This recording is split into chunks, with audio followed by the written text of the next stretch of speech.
पेठवडगावात घरगुती वादातून पतीकडून पत्नीची निर्घृण हत्या. पेठवडगाव शहरातील एसटी स्टँड पाठीमागील रस्त्यावर बुधवारी भर पावसात घडलेल्या एका थरारक घटनेने संपूर्ण शहर हादरून गेले. घरगुती वादातून पतीने पत्नीवर कोयत्याने सपासप वार करत तिची निर्घृण हत्या केल्याची धक्कादायक घटना घडली.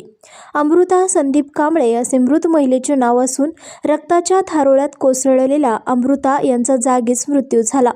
भरदिवसा गजबजलेल्या रस्त्यावर घडलेल्या या घटनेमुळे परिसरात एकच खळबळ उडाली.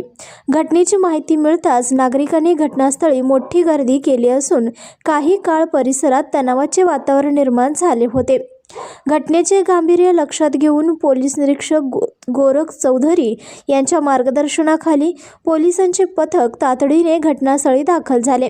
पोलीस उपनिरीक्षक प्रियंका खाडे, हवालदार आबासाहेब पाटील, श्रीकांत दाभोळकर यांच्यासह पोलिसांनी घटनास्थळाचा पंचनामा केला.